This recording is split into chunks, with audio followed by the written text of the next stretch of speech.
Hi everyone, welcome back to our English classes. As you guys can see in this video, it says part 2. So if you haven't watched the first part, make sure that you go back and you watch the very first video so that you guys have a good idea of what we're going to be learning today in this English class about English collocations. So for those of you who haven't seen part 1, I will quickly reiterate or explain again what a collocation is and why it's important to learn them. So English collocations are 2 or 3 or more words that commonly go together. So you usually find them together often. And what happens is you can get them as a verb and a verb, or a noun and a verb and a preposition. They're all different. You can find collocations in different forms.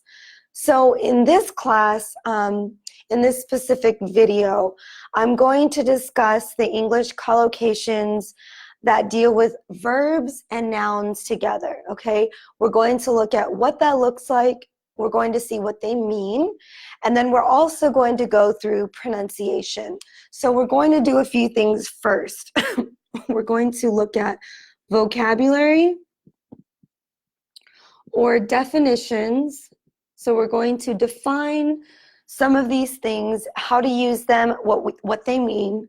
We're going to look at examples. We're going to look at pronunciation and more, okay? So these are the main things that we are going to look at in this video today. Now, before we get started, I want to first introduce myself. My name is Monica. I am an American English teacher, so I am from North America, more specifically the United States. I was born in Los Angeles, California. And for those of you who have friends who are also learning English, go ahead and share this video with them. If you guys are part of any English groups or English chat groups, you can also share this video in the English chat group so that other people can join us for this English class. All right, so now that we've gone over that, let's get started with our lesson for today. So we're going to look at some collocations with the verb. So some English collocations have verbs that go with nouns. So this is what we are looking at here. We have our verb ask. So in all of these English collocations, we are going to focus on using the verb ask, okay? So here we go. We've got our verb ask, okay? And then here's our section of nouns here. So here are the nouns. So we'll start with this one. Ask a favor. What does that mean? Let's start by defining it. Let's define it. So when you ask a favor of or from someone, okay, you're going to ask someone to do something for you. You're asking someone for help. You're asking someone to do something to help you. So let's look at an example of this, okay? Now we're going to look at an example. I can say to you guys, hey Omar, can I ask a favor of you? Or can I ask you a favor? So sometimes we might put the subject here. Can I ask you a favor? The pronoun will go here, okay? Can I ask you a favor? And then I'll state what I want to ask for. I need help, teaching a class. Can you help me? So I'm asking you a favor, or I want to ask a favor from you. Now, really quickly, we're going to go over the pronunciation of how to pronounce this collocation. So this ask, we have the C-like sound with the K. A favor, okay? The F is a strong F in this because it begins at the beginning of a word. Favor. I know this V sound, some of you don't have it in your language. So my tip for you is that you put your teeth, the front teeth, on your lips. V, v, okay? V. Fe, vor, v. Favor, actually, we say favor. And the R in English is a strong R. In American English, it's always a strong R. And you get that from the back of your mouth. Favor, okay? Ask a favor. Listen, guys, we're also going to be doing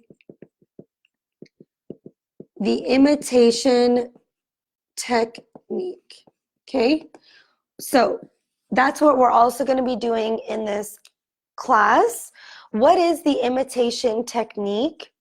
The imitation technique is when you guys repeat what you hear and see me saying. That is how you guys become more fluent, more confident, and also work on your accent reduction or your pronunciation. So that's going to fall into this category, pronunciation. I get a lot of people that ask me, Monica, how can I improve my pronunciation skills? Or how can I reduce my accent? How can I speak like a native speaker? I want to speak just like a native. Well, here's how you do it. You use the imitation technique, which helps your pronunciation, and you do that with a native speaker. So my accent is American. So you guys, if that's the accent you want, you're in the right place. If you want more of a British accent, you can still learn with me, but there are other ways that you guys can learn to get the British pronunciation really well, okay? So let's move on. We're gonna go here now, okay? So we've got one, let's go to number 2. Ask a question. Now this is something a student would say. Oftentimes in the United States, the students will raise their hand. Can I ask a question? Teacher, can I ask a question? So this is how we do it. Ask a question. So here's the verb with our English collocations in the verb, a question. Here's the noun. So you're simply asking a question. That's pretty straightforward. I don't think we need to define it, but let's go over the pronunciation using the imitation technique, okay? So ask, and the nice thing is we have everything ask. So by the end of this lesson, you guys are going to be able to pronounce ask really well. If you've had any trouble, you're gonna get it by the end of this lesson. And we have the okay? It's the short a, not a or ah. Unless you're British, it'll be different. But we're learning American pronunciation. So we have the ask,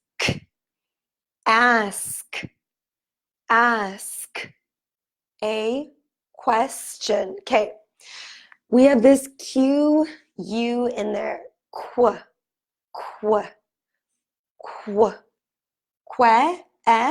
this is the short E, question, okay?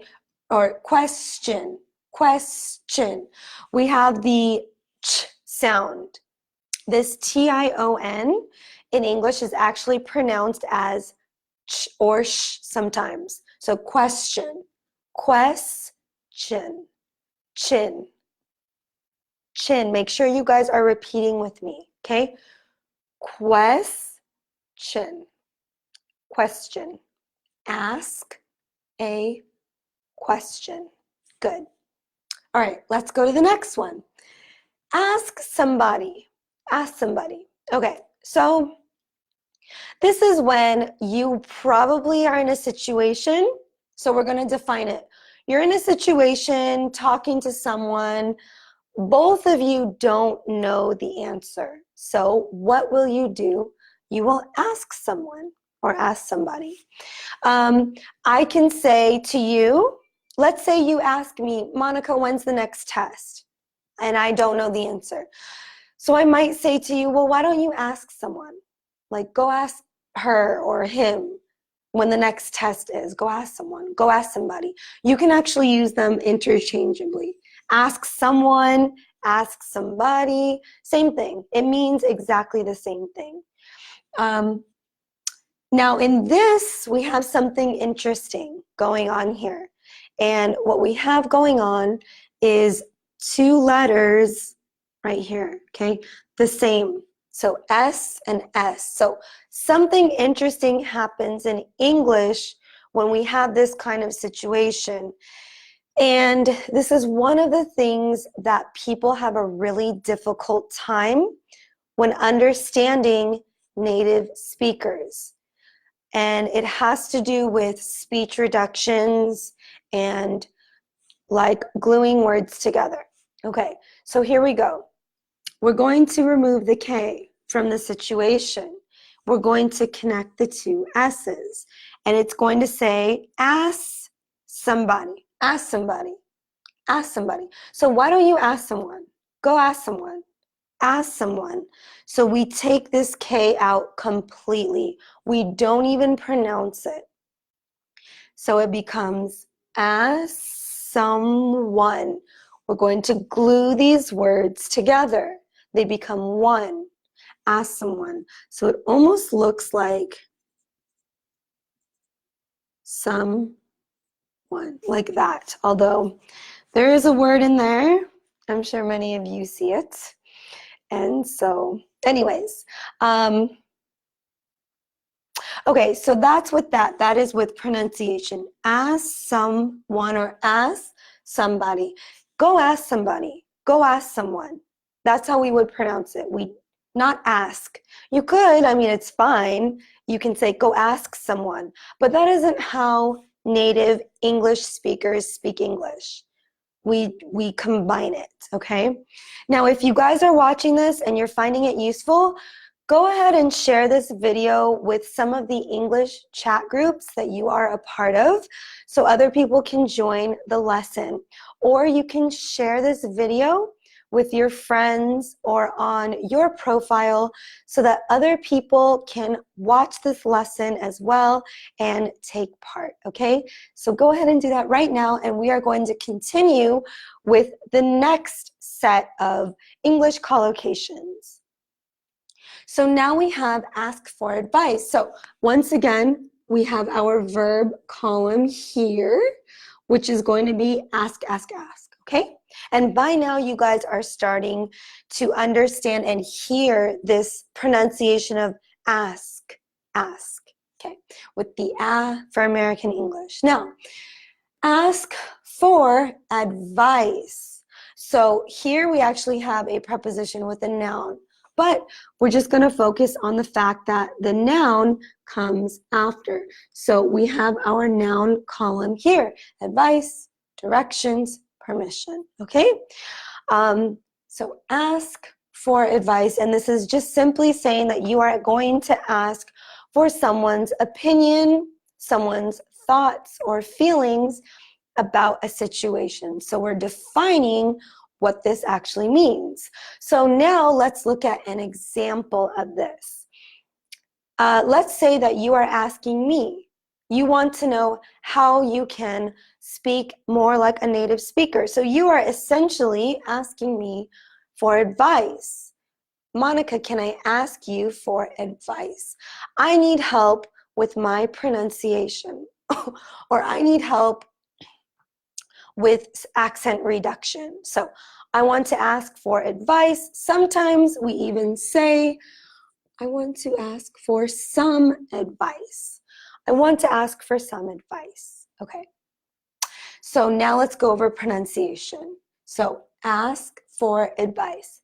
Ask for advice. Ask for advice. Now in this, you'll notice we didn't pronounce it the same. We didn't cut out any letters.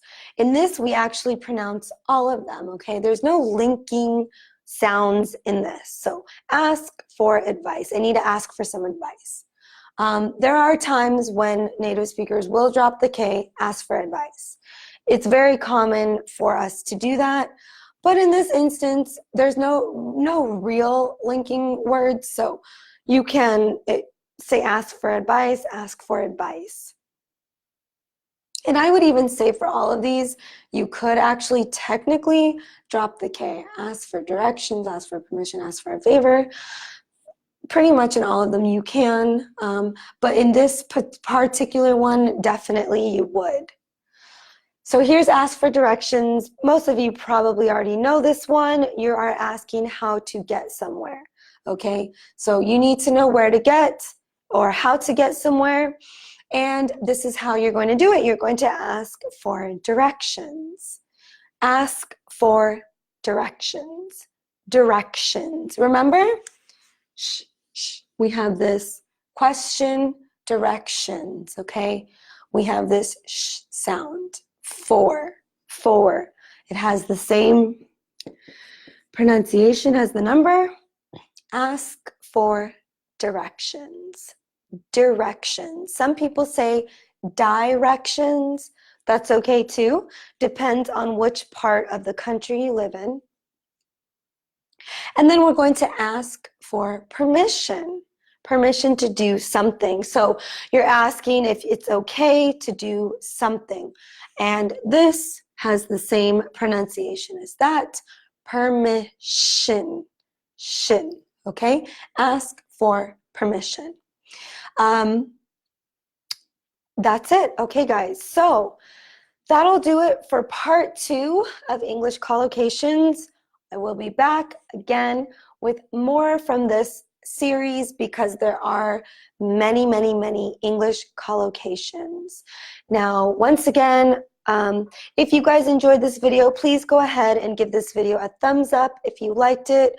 And please remember to share this video with your friends or English chat groups with others who are also learning English so that they can learn English as well. I'll be back again tomorrow. Talk to you guys soon.